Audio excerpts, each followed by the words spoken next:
Alright, so magbigay naman tayo ng example problem sa differential calculus. So, i-apply natin yung ating reciprocal rule. So, let's say, halimbawa, meron tayong given na y is equal to 1 over x. So, ano yung magiging derivative niya? So, 1 over x is also equal to x raised to negative 1. So, y prime natin dyan ay equal to negative 1 times x raised to negative 2. So, power rule po ang ating ginamit. So, y prime equals negative 1 over x squared. Okay?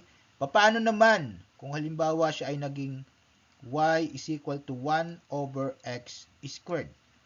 So, this is equal pa rin sa x raised to negative 2.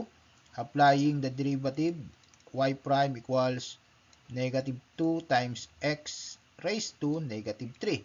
So, y prime equals negative 2 over x cubed. Paano naman kung halimbawa y is equal to 1 over x cubed? Equal pa rin siya sa x raised to negative 3. So, kukunin natin si y prime, negative 3 times x raised to negative 4. Y prime is also equal to negative 3 over x raised to negative 4 pa rin. Positive 4 na pala. Raised to 4. Anong napapansin natin? Anong napapansin natin? So, dito sa una, yung x, ang exponent niya ay 1. So, inilagay natin sa itaas, naging negative lang. Negative 1 over x squared. So, yung ating exponent sa ibaba, dinagdagan lang natin ng isa. Ganon din yung mga nangyari dito. Negative 2 over x cubed, negative 3 over x raised to 4. Alright? So, bigyan natin ng formula. What if kung halimbawa y is equal to 1 over x raised to n? Ano yung magiging y prime natin? So, para makuha natin yung y prime, kunin natin yung n. Negative n, gawin natin negative, lagay natin sa numerator, over x raised to n plus 1. Okay? So, yan po yung isang formula ng reciprocal rule kapag ginagamitan lang natin ng monomial. Kapag monomial lang ginagamit natin, so ganyan lang po ang magiging formula niya. Mabilis lang, mabilis lang. Negative n over x raised to n plus 1. Paano naman kung halimbawa ito ay instead na monomial, ginawa nating binomial. Halimbawa, naging x plus 1 squared. Naging x squared minus 2 squared. X squared minus 2 cubed. Paano naman ang ating gagamiting formula? Okay? So, tignan naman natin sa kasunod na formula natin. Magbigay ulit tayo ng example. Y is equal to 1 over x squared plus 2. Sa ibawa, squared din. Yan. Para mabilis lang. So, i-apply natin yung chain, yung ating power rule. X squared plus 2 raised to negative 2. Equal din lang siya dyan. So, y prime equals negative 2 times x squared plus 2. So, negative 2 minus 1 is negative 3. Okay? So, y prime equals negative 2 over x squared plus 2 raised to 3. So, may nalimutan tayo. Ano yung nalimutan natin dito? Anong nalimutan natin dito? So, yung derivative nung nasa loob. So, nalimutan natin yung derivative dun sa loob. Times 2x. So, dapat ito may multiplier din tayong 2x. Okay? So, y prime equals negative 2 over x squared plus 2 cubed times 2x. So, yan po yung ating naging sagot. Eh, paano kung applyan naman natin siya ng quotient rule? So, ano yung magiging u natin? U is equal to 1. Ang derivative of u naman natin ay 0. Ang v ay equal to x squared plus 2 squared. Ano yung derivative of b natin? 2 times x squared plus 2. 2 minus 1 is 1.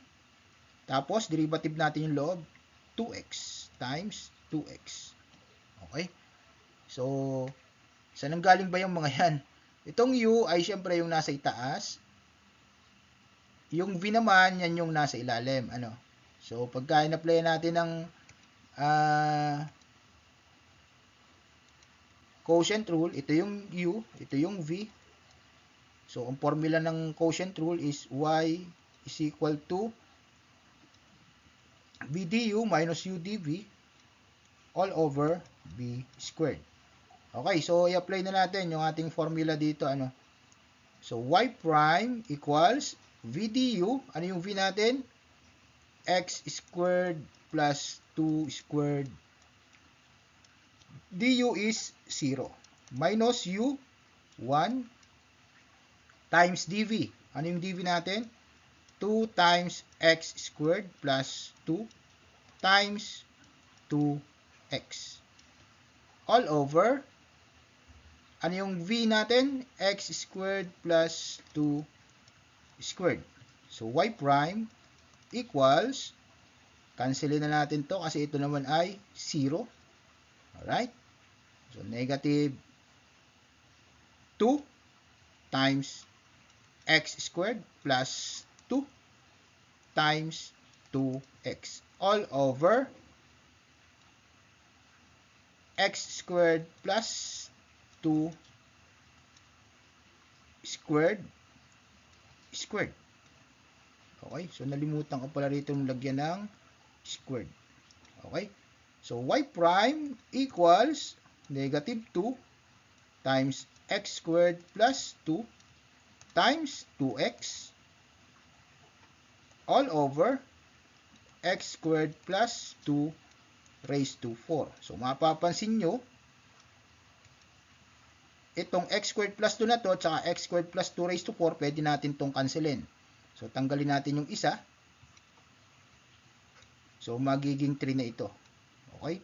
So, this is equal to negative 2 times 2x all over x squared plus 2 raised to 3. So, yun na po yung ating magiging sagot. Okay? So, ano yung ating magiging formula pala dyan? Okay? So, ano yung magiging formula natin? So, pagkuha ng y prime,